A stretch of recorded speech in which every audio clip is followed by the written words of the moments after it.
All right, we are live, and I'm here with my brother Reuben. How are you doing, my brother? Going to preach the Orthodox gospel again, right? Going to do Yeah, this. thank you for hosting, Brother Johnny. No problem, my brother. So, my So, brother, the how have you topic been? of today, Well, we wanted to go into a heresy that is not all that old, but it's a new one, and it tries to even distance himself more from the true Orthodox faith, and that is Midacts dispensationalism, also called hyper dispensationalism. well, you're an expert on that. Well, it teaches that they basically have realized that the apostle Peter did teach similar to what we believe, that it's not faith alone, that works are necessary to maintain salvation. Realizing this fact from reading the Gospels and from reading the book of Hebrews and etc., the book of Revelation, where Christ clearly warns, they said the Apostle Paul is the only one who reveals this mystery, supposedly, of faith alone, plus nothing. Mhm. This is a very dangerous heresy because it's a new trick of the devil. It started, I believe, with Bullinger, an Anglican, you know, it was called Bullingerism by even other Protestant groups. Even other Protestants were, kind of rallying against it because that was such a stretch. It's just unbelievable. But it seems like this is gaining traction amongst Protestants, solidifying their false, doctrine of eternal security. So basically, these guys are preaching that the gospel that Saint Paul was preaching is not the same gospel that the apostles of Christ would be preaching. Exactly. It's not the same gospel. It's the same spirit they will maintain, but it's a different gospel nonetheless. In Galatians, the apostle says, "Whoever, whether any man or any angel, preaches another gospel rather other than the gospel of Christ, let him be under anathema of God and all the angels." So, Exactly. Now, what they do is they go to Galatians 2, chapter 7, and they make a big deal out of it when it says, and the gospel of the circumcision has been committed to Peter. And they say, look, it's the word of is used there. It didn't say the gospel to, it said the gospel of. Mhm. And indeed, it says that in the Greek. We're not going to deny that. But the thing is, Mhm. you have to understand the context. It's in and of itself, it's an ambiguous uh, verse. But if you read one chapter before, you will see very clearly that the Apostle Paul is saying, he's warning about other gospels, and then he says this other gospel which is not another in chapter 1. That means there is no other gospel than the one that he's preaching. There is Mhm. no gospel of Peter that is different than his own gospel in the message. You see, that is what Yeah. it is. And even in Galatians chapter 2, if you read down further, you will see the Apostle Paul. We can screen share this. I'm going to screen share this here right away, because this is something that is always comes up Mhm. with these hyper dispensationalists. Galatians 2, chapter 7. And then they try to say, well, that the context actually favors them. It does not. It absolutely doesn't. We see right here, scroll up there, Galatians 2.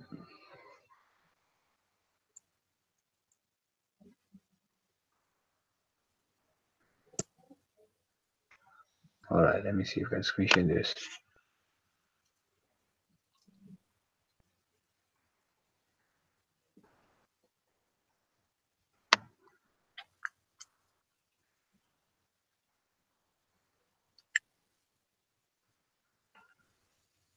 All right.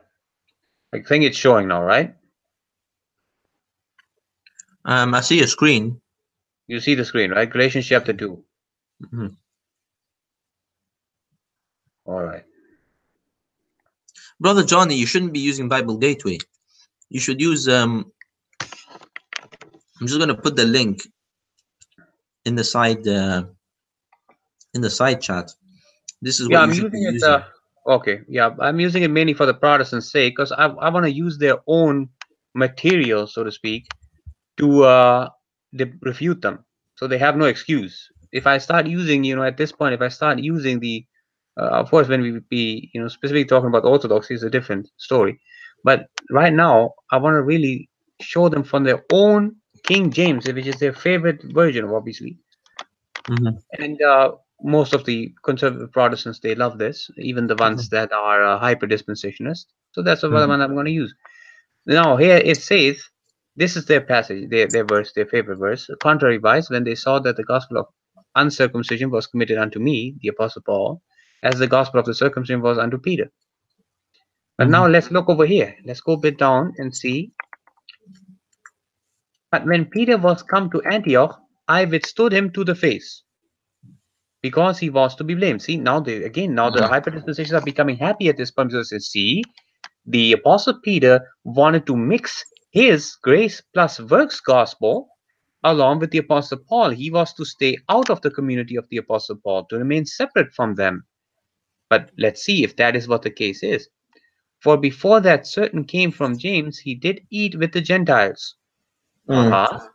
But wait a minute, I thought that the little flock, 12 apostles, are supposed to teach the law, and therefore they are supposed to not eat with the Gentiles, I thought, according to this Bullingerism or Midacts dispensationalism. So Mm-hmm. already we have a problem. But when they were come, he withdrew and separated himself, fearing them which were of the circumcision. Yeah, but isn't the Apostle Paul then supposed to applaud him? Say, well done, Saint Peter, you have done this for yourself and for your community, for Mm-hmm. the new covenant community. But please remember, do not do this with my community. This is what I'm rebuking you of, because It I makes teach grace it plus makes no nothing. sense. It makes no sense because it just means that the church would have been split into two from the start when Exactly.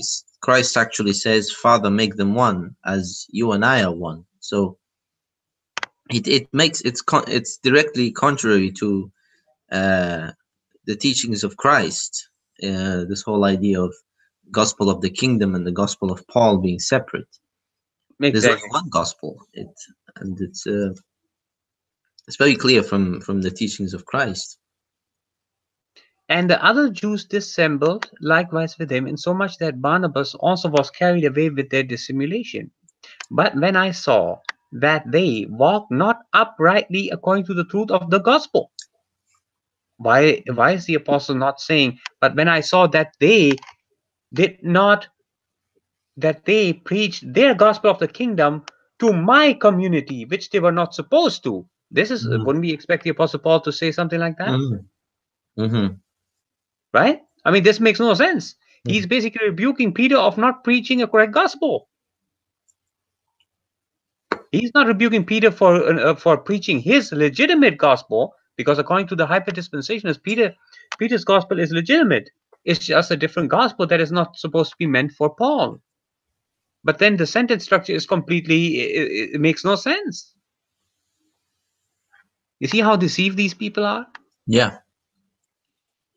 I Mm-hmm. said unto Peter before them all, if thou being a Jew livest after the manner of the Gentiles, and he is not rebuking him for that, and not as do the Jews, now comes the rebuke. Why compellest thou the Gentiles to live as do the Jews? Mm-hmm. This is the rebuke of the Apostle Paul. Not to make the Gentiles and all Gentiles. He's not saying, otherwise he should say, my Gentiles. Because the hyperdispensationists claim that the little flock and their Gentiles is still under the gospel of the kingdom for a while.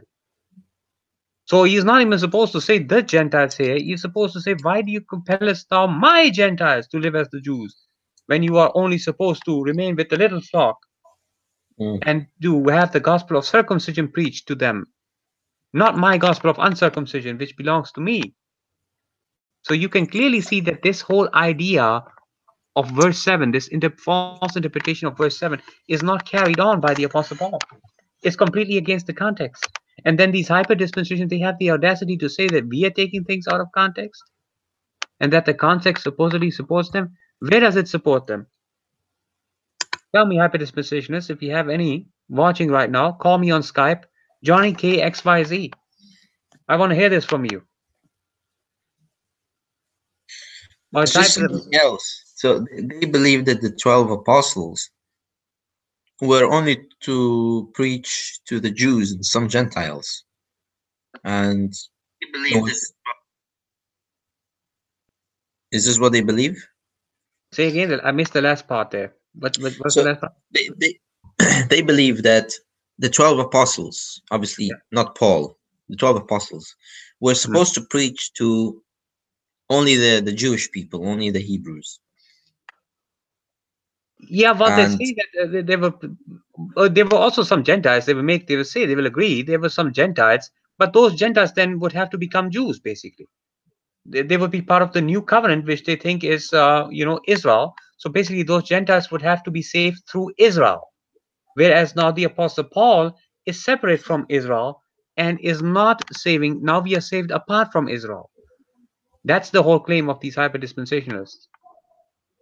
you see, it makes no sense because it's directly contrary to Matthew chapter 28, which when Christ commissions the apostles, he says, go make disciples of all the nations, and he's saying this to the 12 apostles, or Right. the So 11 what apostles they'll then. say, there is that was the mission, but then what happened is that they were so much persecuted that they were unable to go to the Gentiles in massive amounts, and then God basically changed his mind and he stopped that program and let them die out. That's actually their claim, that Peter and the apostles, they died out eventually, and the church age, the body of Christ age, remained with the apostle Paul up until this time, and only in the time of great tribulation will the apostle Peter's community be reinstituted, when we will be, or when the apostle Paul's church age would be over, because they'd be all raptured. It makes no sense. It's very unbiblical. I don't know. So Yeah, why did God commission them with this great task if He knew it was going to die out? I mean, it well, just questions the well, omnipotence of God. exactly, but the thing is, they'll be sneaky, because that's the thing. They have had 100 or so years to develop this false theology. So they will say something like this. They will say, "Well, God wanted to have the natural flow of things carry on as it was meant to be, but then, since Israel, using their own free will, they fell. Supposedly, all of them fell, which is a complete misunderstanding. All of them did not fall. That's the whole point of Romans 11, that God always keeps a remnant. This is how God shows his power. So this is actually a mockery of God, like you said, because if all of Israel fell, then exactly that happened what was not supposed to happen according to the promise of God, that there was always to be a remnant remaining behind. But anyways, they say that's what happened, and therefore God put that plan on hold, and he introduced plan B, the mystery, with the Apostle Paul, the mystery plan, which was not Unbelievable. prophesied. Yeah. And they say nothing that the Apostle Paul therefore says in his epistles when it comes to his gospel is part of prophecy. The body of Christ is not prophesied, they say, in the Old Testament at all. There's no foreshadow about that. That is a complete mystery. Only the Apostle Paul revealed this. So, which sects in Protestantism actually believe in this hyper-dispensationalist heresy? While they are called, usually other Protestant groups will label them Midacts dispensationalists, because they believe since the death of Stephen in Acts, that's when God stopped his program and he Mm, introduced the Apostle Paul on the scene. mm. And then, of course, there's the Bullingerists who claim no, it's at the end of Acts that this happens. And those two groups, obviously, they fight amongst each other as well. So there's two views, one mid-Acts and one at the end of Acts. The Apostle Paul changes his plan, inspired supposedly by God. So they have a lot. They have a huge following, or they don't. Well, it seems like their following is gaining grounds, because my mom, she is very interested in this teaching, having already believed in eternal security. She then latched onto this teaching, and it seems like there are a few teachers who are becoming more and more popular these days. And sooner or later, we will see, many Protestants who are already, in so much steeped in heresy, will delve even further into heresy. Some popular teachers include Les Feldick.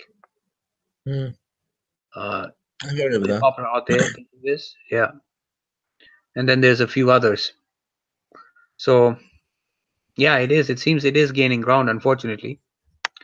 And once a person is there, it is very hard to get them back, because they really have changed the whole basis of everything at that point. And they twist the passages. It's like you want to show them again and again how they completely butcher the text and take it out of context. For example, they will also say that the 12 apostles are not part of the body of Christ. Only the apostle Paul, he's the first member of the body of Christ, not the 12 apostles. They did not have the seal of the Holy Spirit. Only the apostle Paul and his community had the seal of the Holy Spirit for the first time. And they think that when it says in Ephesians that we have been sealed with the spirit of promise, that means eternal security from that moment on, like never before. So they try to be more clever. They try to say, well, yeah, we agree. The Gospels don't teach eternal security. Hebrews doesn't teach. Revelation doesn't teach eternal security. But guess what? The Apostle Paul does. So what I do, the best thing to do with these people is to show them from the same letters of the Apostle Paul that he has some of the strongest passages against eternal security. The Apostle Paul himself teaches against eternal security. Even the passage in Ephesians that they say is actually, the Greek is arabon, earnest. That's what he gives us. Arabon is not the full assurance or the full measure of everything. It is a down payment. And it has stipulations. That's how that word was understood in the ancient Greek language. And you could have to pay back not just the arabon, but more than that, twice the amount if you were not, keeping the stipulations that were stated beforehand that you had to keep. And this is exactly the word that the Apostle Paul uses. And this is exactly in line where he says, work out your salvation, not with happiness and joy, knowing full well that you can never go to hell. But he says, work out your salvation with fear and trembling. Now, this is not a phrase that would be uttered if there was no possibility of going to hell. Once a person has received the grace of God, the justifying grace. So, and then of course, there's many other passages where the Apostle Paul warns. So, like for example, in Romans 11, 20 to 22. Now, there's another trick they employ. They will even start to say, well, even Romans 11, the Apostle Paul himself is speaking in retrospect. Can you believe this, brother? So they will even do it, this game, inter Pauline epistles. It is even between the epistles of the Apostle Paul, they will play this game. They will divide the Bible up. They will say, well, this section the Apostle Paul is speaking about retrospectively, and here he's speaking his gospel. It's really, I mean, this is like a master plan of the devil, this hyper dispensationalism stuff. So they can basically, every time it doesn't suit them, because they see, for example, in Romans 2, 5 to 7, the Apostle Paul very explicitly teaches that we are rendered in patient continuance. We are rendered according to our deeds, eternal life by God.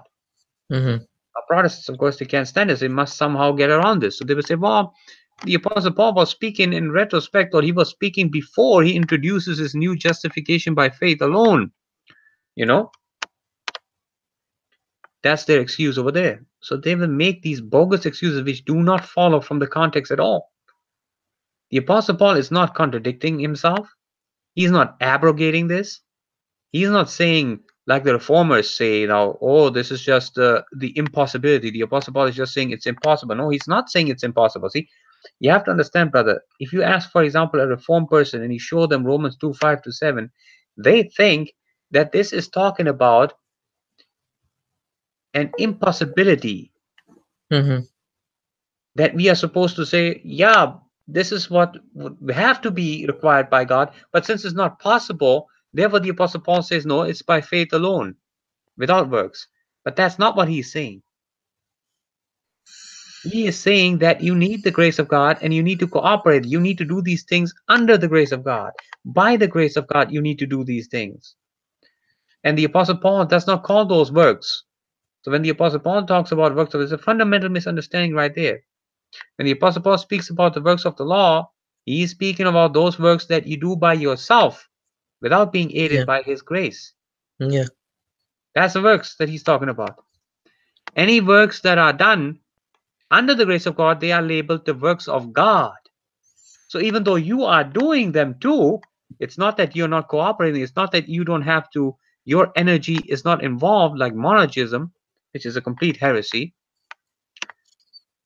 It is still called the work of God because God is doing the major work in you. That's why the Apostle Paul says when he did these things, obviously he was doing those things, his energy was involved, but then he says, yet not I, but the grace of God in me. Does this mean that he is not involved at all? That he's not cooperating? He's just become a deterministic machine? God made him into a deterministic machine that now he's just, it's the grace of God working in him and that's it? See, this is the thing. That's a completely faulty understanding of the scriptures. This is about the reformers that I'm speaking now. Mm-hmm. Well, like I said, I know nothing of this heresy, but we could maybe talk about other heresies as well, because this is, I mean, this heresy is so ridiculous that it's not even worthy of too much mention. I think it should be discredited straight away.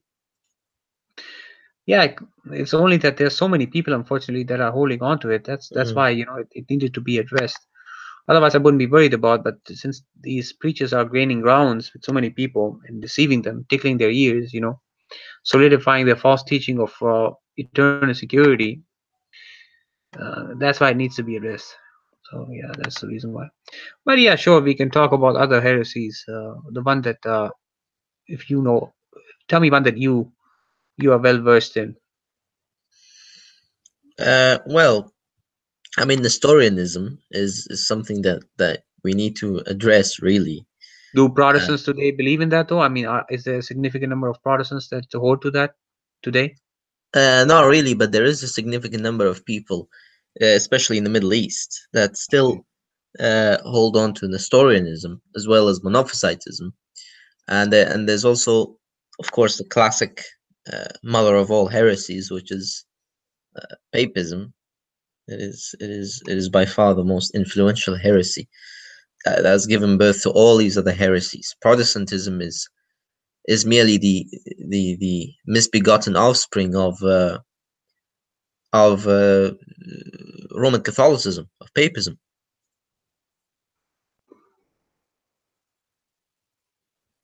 Yeah.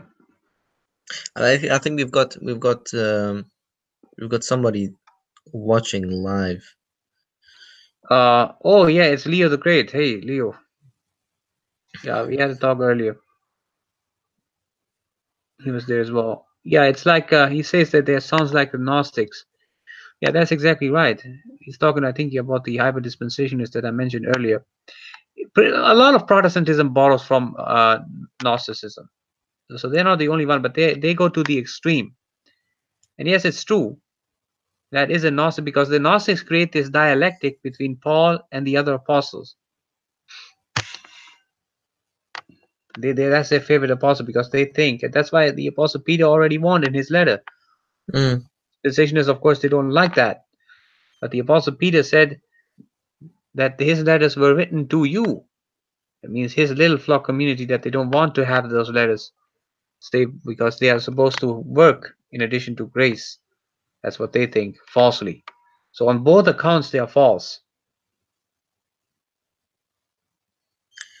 It is true, though, Protestantism does tend to borrow from uh, a lot of the earlier heresies that the church dealt with centuries ago, even 2 millennia ago. For example, there's this classic idea of penal substitution.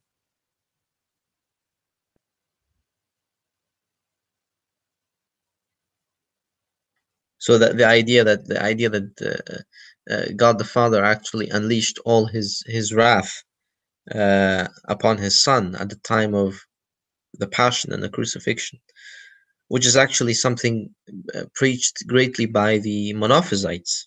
Even today, the Copts, some of them, they believe in this. They believe that God the Father actually unleashed his fury and his wrath upon his Son in order Oh, to really? satisfy this wrath. Yes. No, that's didn't know that. That's Yeah. interesting. Mm. So they believe? Do they also believe that the Trinity separated internally, meaning one person of the Trinity actually separated from the other? Is that what they teach too?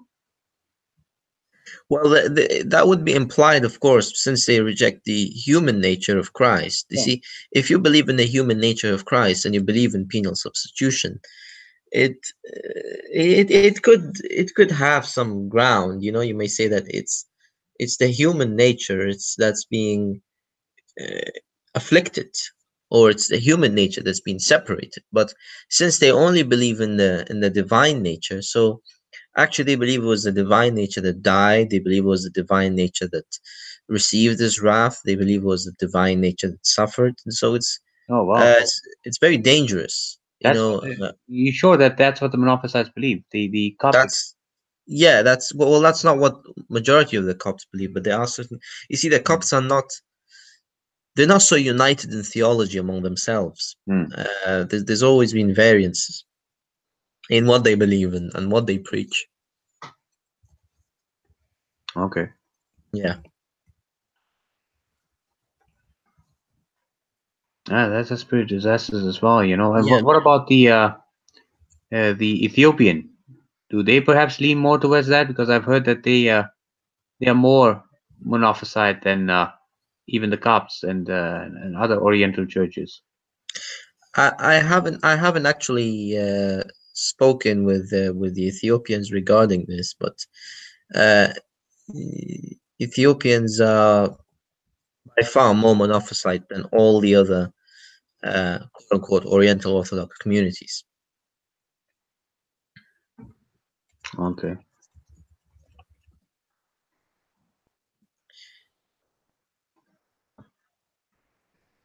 But they emphasize a lot on penal substitution. The some of the Copts.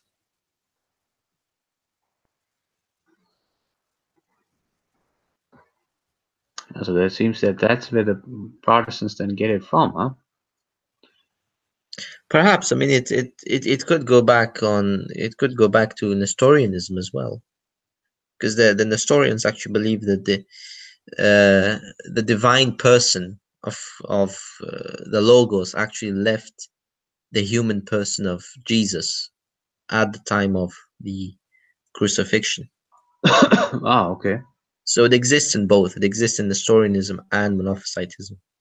They are two opposite extremes, though, right? I mean, They're two Nestorianism. opposite extremes, but they overlap in certain theological traits. Hmm.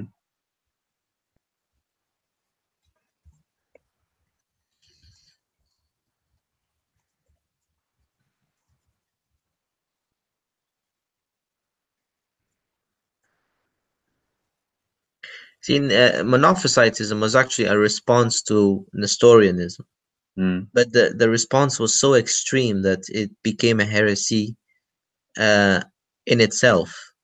Right. And it's likewise in the West. You know, Protestantism was a response to papism, but it was such a strong response. It was such an extreme and radical response that it turned into one of the most confused heresies in the world.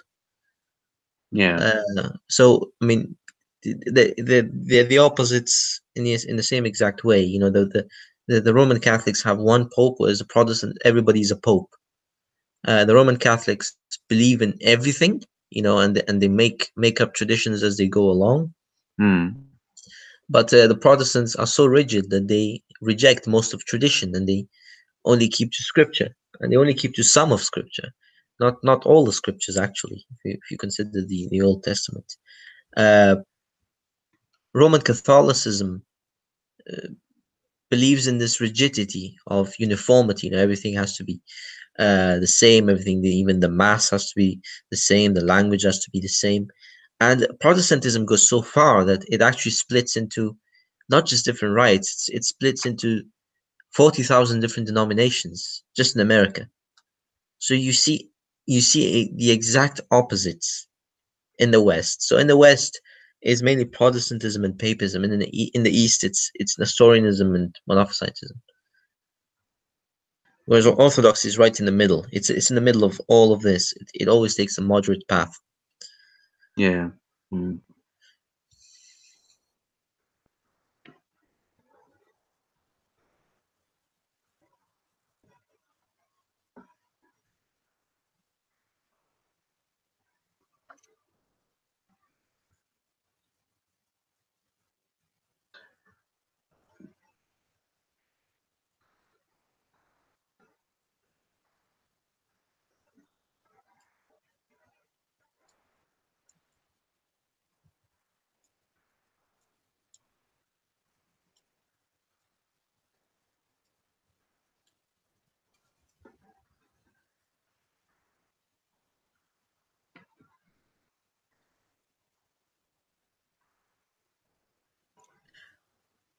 Yeah, so I'm actually just looking through this Coptic website, um, and a lot of them seem to actually affirm this idea of penal substitution. Although they might say that they reject penal substitution as the Protestant definition of it, but they believe in it nevertheless in a different way. Hmm. Now, what do you make of what's his name? Zakaria Butros. He spends a lot of time and effort, I might say pretty successfully so, speaking against Islam. Hmm. But is he leaning more towards this monophysitism heresy, or is he? No, no, Oh, he's not. I see. no. So he's more correct then. Yeah, he's more correct. There's two very influential Copts that Mm, are well known throughout the Coptic world, mm. and they are Zakaria Butros and Makari Yonan. Okay, Makari Yonan is basically an exorcist. He's a healer. He heals people, and he also gives sermons. And if you look at both of them, their theology, it's quite it's quite close to Eastern Orthodoxy in a lot of ways. I even heard things like saying that Makari Yonan uh, is actually Eastern Orthodox. He's not, but his by birth he's Coptic. Because you have to remember the Copts are also an ethnicity. They're an indigenous people of Egypt. I see. Yeah.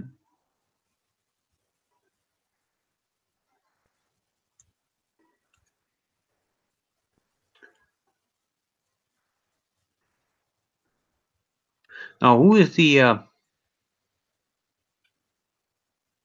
would you say is the greatest apologist within the Eastern Orthodox faith against Islam today, if you know any? There are many apologists. One of them is Father Andrei Tkachev. Mm. I don't know if you heard some of his No, sermons. no, I think I haven't yet. He's Maybe. Russian. He's Russian. He preaches like fire, basically. Uh, Oh, that's great. yeah. And there's another person called Father Georgy Maximov,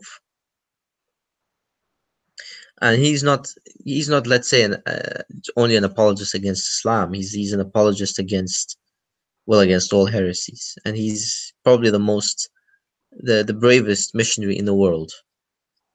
Oh, okay. Yeah, actually, a friend of mine was baptized by him a few days ago. Can you send me the name again or the link? So Yeah, I. Father George Maximov. George Maximov. I actually know a lot of people that have met him. Okay. Okay, let me open my Skype. I sent it to you over Hangouts. Okay, you sending me the Hangouts. All right, let me see.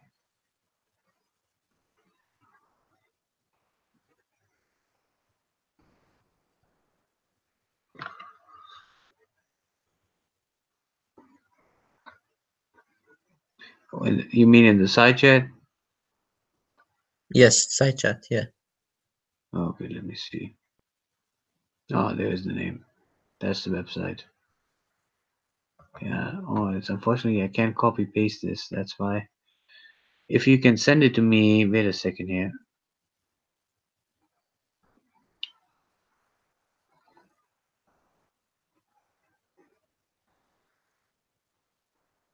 Allow you to copy paste this.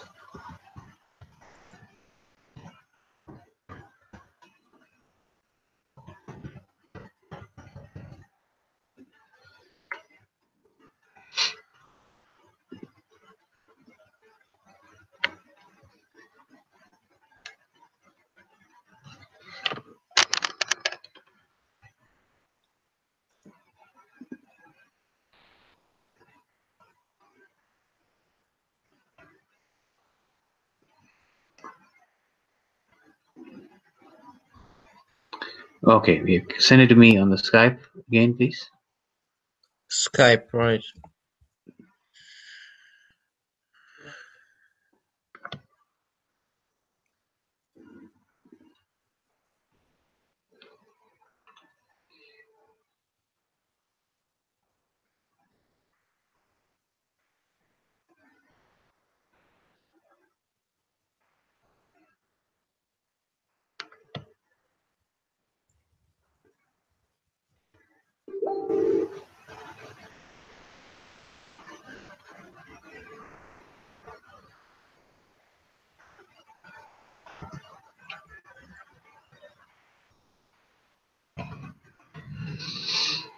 Yeah.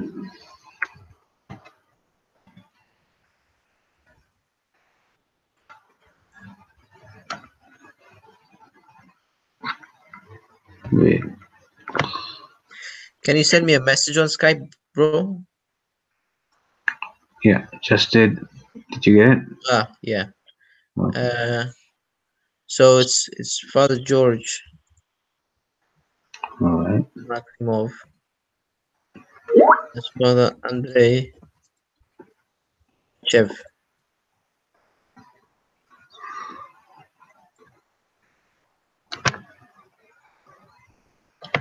Okay. All right. Great. And the website was, you sent that as well? Yeah, the website, and I think you should put it on the screen now. Hellopost.com. Okay, let me see if I can put that. Okay, now there's a person.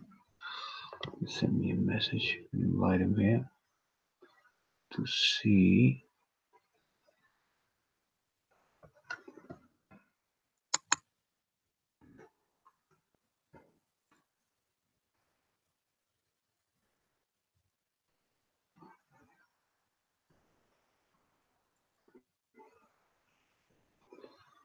All right, let me see.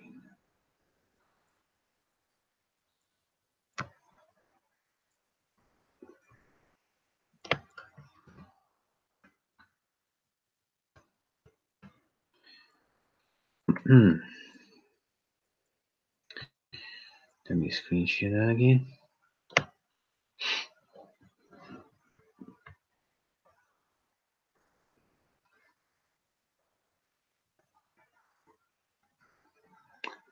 All right, there we are. Can you see it? It should be visible, huh? 1 sec. Yeah, right. So if you go on the Bible,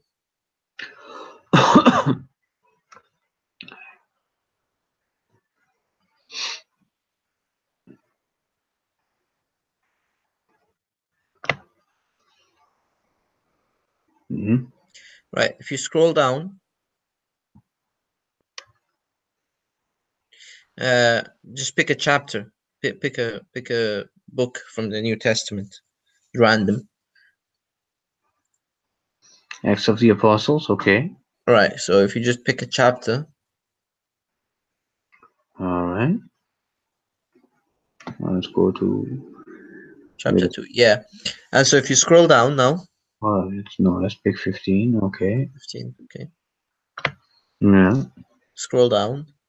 Mm-hmm. It gives you the Greek on one side and the English on one side. Okay. Yeah, I picked this chapter specifically because again it refutes the Midacts dispensationalists. Yeah. Because the Apostle Peter is the one who, being inspired by the Holy Spirit, speaks of what for a rule of the Gentiles, that they are not to be brought, they are not to be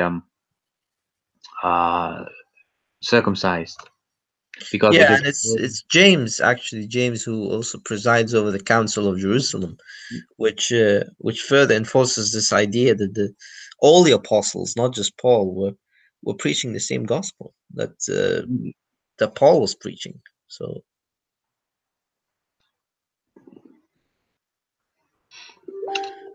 Yep. Yeah, that.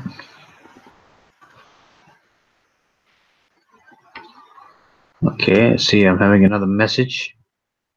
I just send a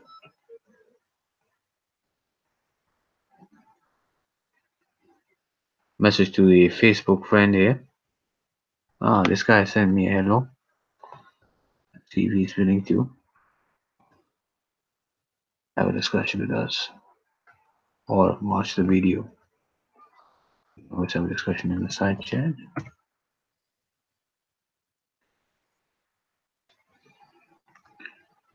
All right.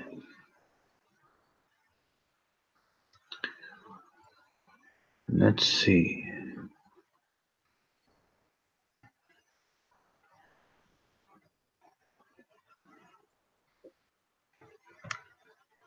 Do you have some friends online at the moment now, whom you can send a message directly? I've sent the link to actually quite a few people, but Hmm. seems they're away. Yeah. Let's see.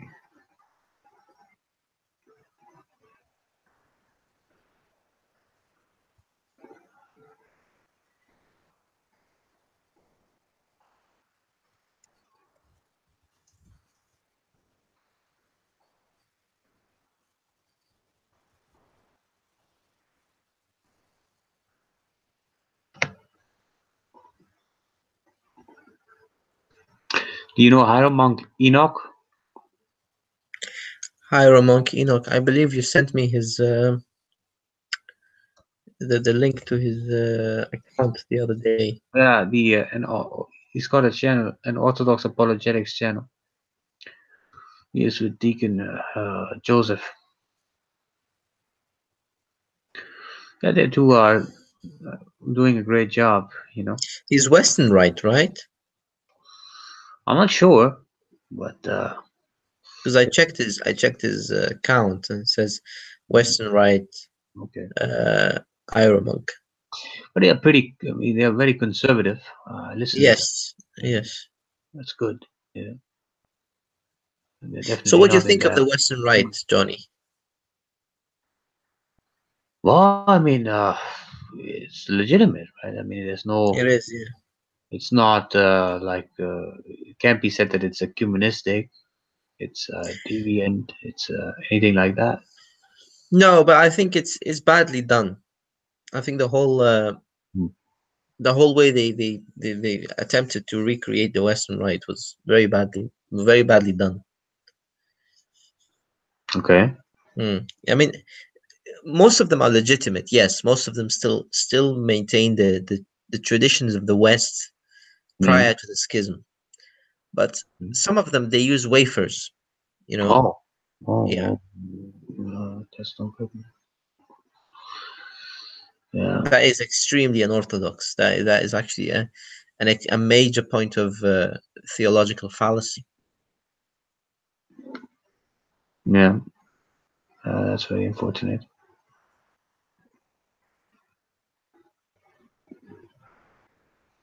And some of the priests are shaven in the Western Rite.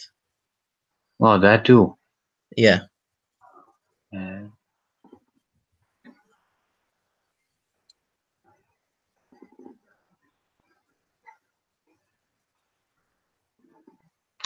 That's really bad.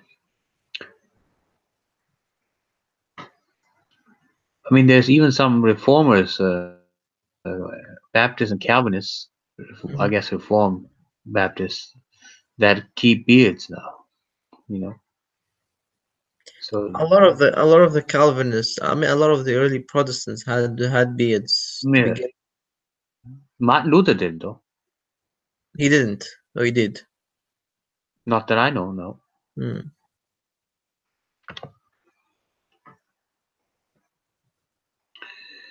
Yeah. So why are the popes shaven? This is something I don't understand.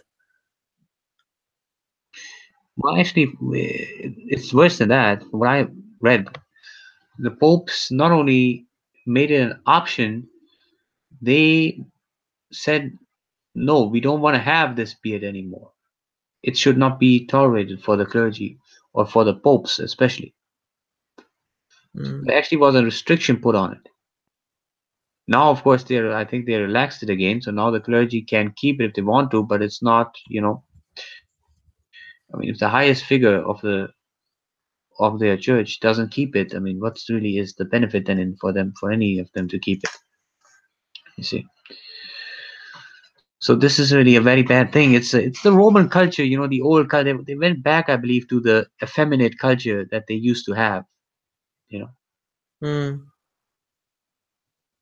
in the olden days, where the men just shaved, used to shave. Roman emperors used to shave. Roman emperors used to shave, but in the Christian bishops, the early Christian bishops from the first century, um, Mm.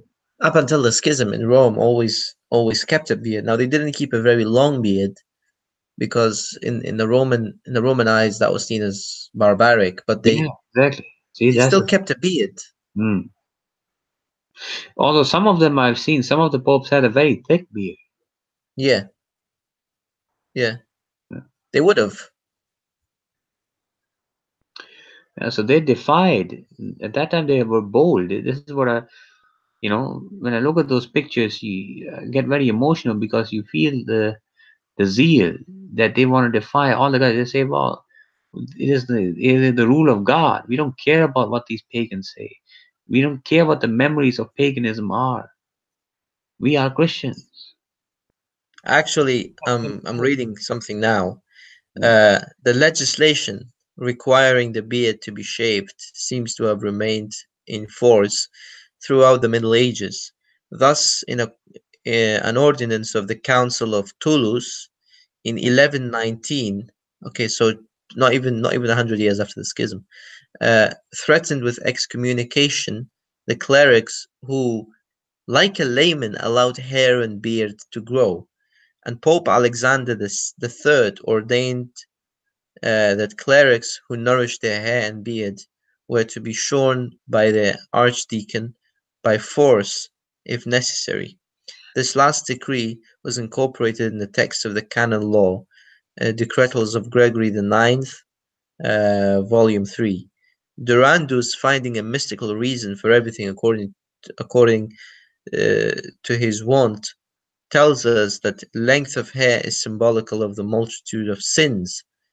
And look at this. I mean, hence clerics are directed to shave their beards for the cutting of the hair of the beard, which is said to be nourished by the superfluous humors of the stomach, denotes that we ought to cut away the vices and sins which are superfluous grown in us. Hence we shave our beards, that we may seem purified by innocence and humility, and that we may be like the angels who remain always in the bloom of youth. Rationale, Volume 2. It's ridiculous. Yeah, that's horrible, man. It's very classical. It's very classical Roman Catholic. In spite of this, the phrase "barbam nutriri," which was classical in the matter, uh, and was still used by the Fifth Council of the Latter in 1512, always remained somewhat ambiguous. Consequently, usage in the 16th century began to interpret the prohibition as not inconsistent with a short beard.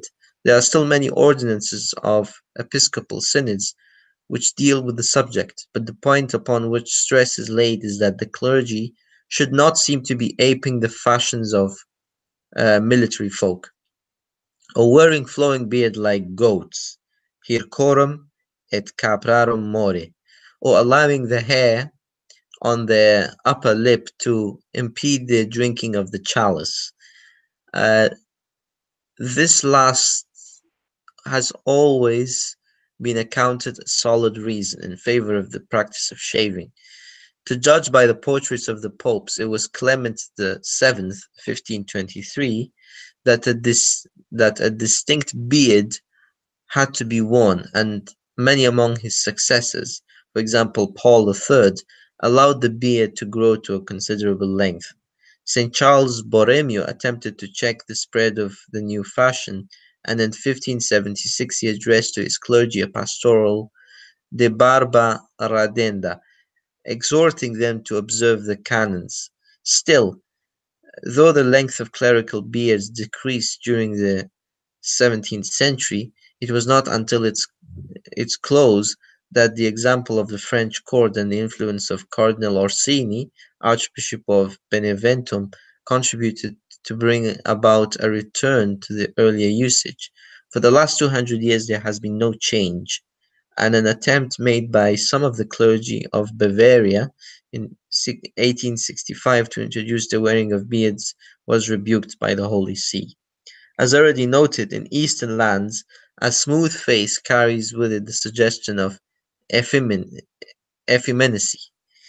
For this reason, the clergy, whether Catholic or schismatic, by schismatic they mean the Orthodox, of the Oriental churches have always worn their beards.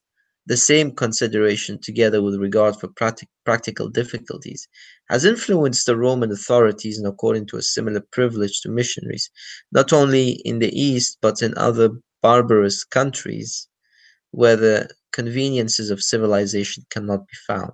You see, typical Western uh, snobbish language is used here. In the case of religious orders like the Capuchins and the Camaldolese hermits, the wearing of a beard is prescribed in the constitution as a mark of austerity and penance. Individual priests who, for medical or other reasons, desire to exempt themselves from the law require the permission of the bishop. Unbelievable. Sure is, yeah.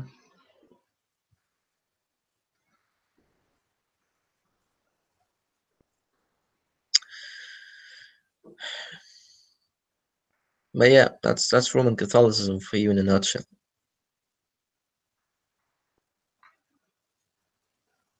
What do you make of Robert Sungenis? Robert who? Sungenis. I haven't heard of that name actually. Well, he's a pretty popular Roman Catholic apologist. He believes in geocentrism, which, You mean he's a contemporary apologist? yeah, yeah. Yeah, I honestly don't know. I don't look into I've never heard of him. Roman What about, Catholicism stuff. yeah, okay. Yeah. Well, he believes in geocentrism, so that part is, we would agree with him. But he still believes in the Earth being spherical. He still believes in outer space and those kind of things, which we would disagree with. So So he's halfway there. would he believe that it's possible for man to land on the moon or something like that? That the moon is a solid object, or Mm, yeah, I don't know about that. He might, because geocentrists can still believe that, hmm.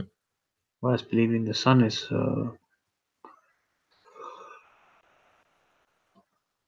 revolving around the Earth.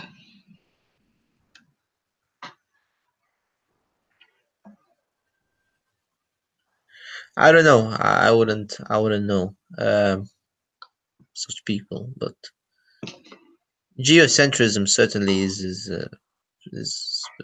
way more sensible than this whole idea of heliocentrism, which makes no sense. Yeah. But then again, another difficulty arises for them because if all the stars that are billions of light years or millions of light years away, according to scientists, now geocentrism, if everything revolves around the Earth, then that would mean that they would have to be many, many times faster than the speed of light in their revolving around the Earth, in their revolution, and that is supposedly not possible. Any object cannot be faster than the speed of light. Information cannot be transmitted faster than the speed of light in the universe. Only space expansion can be.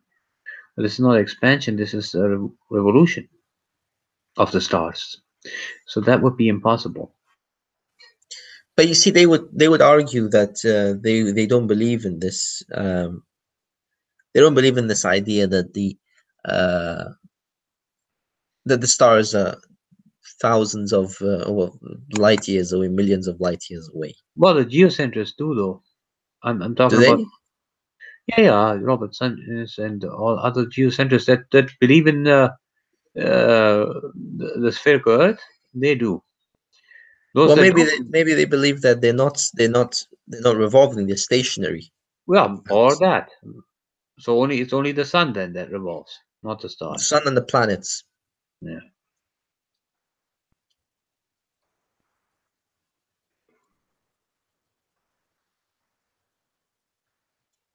I don't know.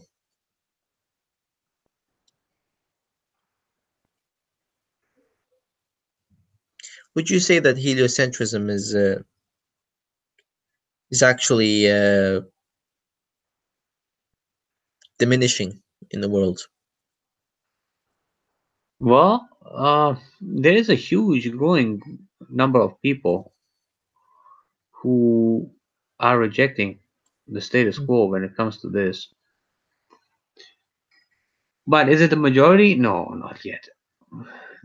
I don't know if it'll ever be the majority, but it's a significant number nonetheless, and that's good. So yeah, Yeah. it's therefore it's diminishing. We can say yeah, becoming less. There is a flat Earth community on Facebook as well. Um, flat Earth discussion, and it has literally thousands of members, and it's gaining members daily. Mm. Yeah.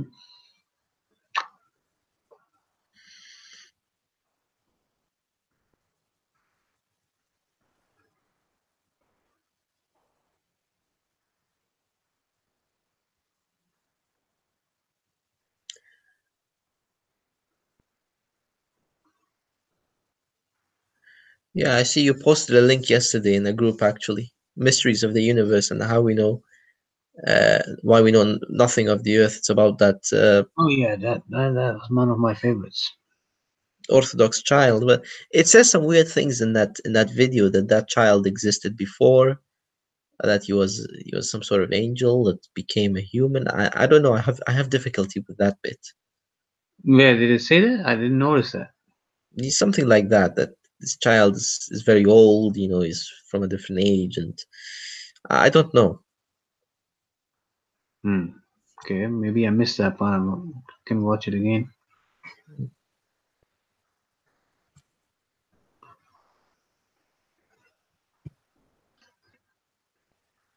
All I got from the video, what I remember, is that the child died at an early age. Mm, He died as a saint. Came back to his mom after having seen all these things and revealed it to her. hmm. But he is canonized as a saint, I believe, by the church, Hmm. or is not official yet. I don't know whether it's official. It's definitely local, but is it official? Not that I know.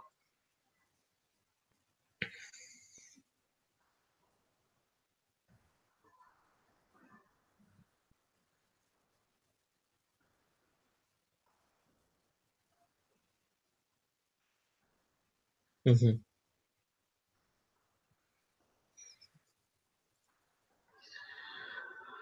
Well, unfortunately, most of the bishops today have become worldly. So when they see a conservative Orthodox family, they are very hesitant to believe it, especially if it goes against the mainstream view.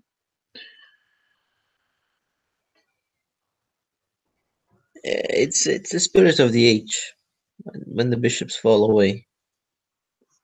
Yeah. Did you hear about what happened today in Ukraine or yesterday? Uh, I only looked superficially at it, but I didn't quite understand what the issue was there. So the schismatics who came into Constantinople, one of them was Mm. under Ukrainian or Autocephalous Church, and the other one was under Kievan Patriarchate. They still at odds each other, even though they've both come under Constantinople for the moment. And there was actually an entire fist fight in one of the churches between the two groups. Oh, It's crazy. yeah, man, that's something. Uh,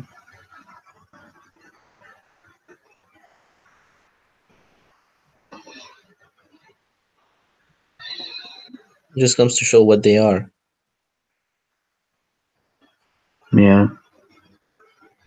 Are they more otherwise superficially? Do they like the old calendarists do, like Pharisaical and stuff, or are they more like? They're Uh, just nationalists. They're just nationalists. They want to be nationalistic, and they want to separate from the Moscow Patriarchate. And actually, the Ukrainian government at the moment is persecuting um, the canonical church in Ukraine. Those under the Moscow Patriarchate. I see. Yeah, it's been going on for a long time. Now, do those parishioners wear even the schismatic parishioners? Do they wear even less modest clothing than the canonical ones? No, I wouldn't. I wouldn't say the issue is practice here. I would say the issue is theology and attitude. Ecclesiology is the problem. It's not so much the traditions. Mm. Mm. There's actually a lot of it's a lot of the neo-Nazis. Neo-Nazis are supporting. Oh, I see. Hastir is in the chat. God bless you too, Hastir Kurt. Thanks for subscribing. Oh, you subscribed? To join us. Yeah, I think he did. Yeah. Yeah, he's a friend of mine actually. He's trying to learn English. Oh, Uh, okay. yeah,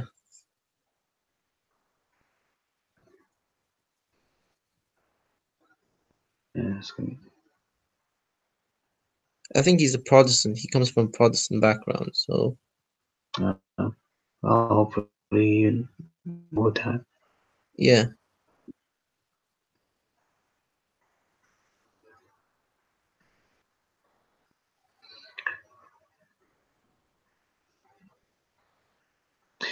Yeah. If someone has a question, feel free to ask. Otherwise, we'll be running it down for today. I'm gonna wait a minute or two, see if there's any question in the side chat. And if not, then yeah, we leave it at that. I think it's late. That's why many people are not coming. Yeah, but in the US it should be early. I don't know Mm. why. Yeah, it's usually a good time for the US, but yeah, most people might be in Europe.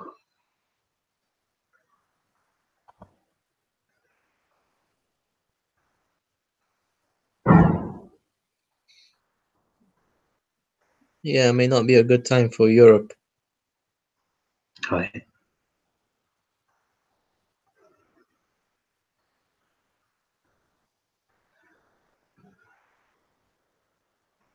Okay. Yeah, well, I guess that's it. Any final words before we close? No, brother. It's just happy to just really happy to talk with you, and yeah, I think we learned a lot from each other tonight. Yeah. I'm always happy to listen to your refutations of the heresies.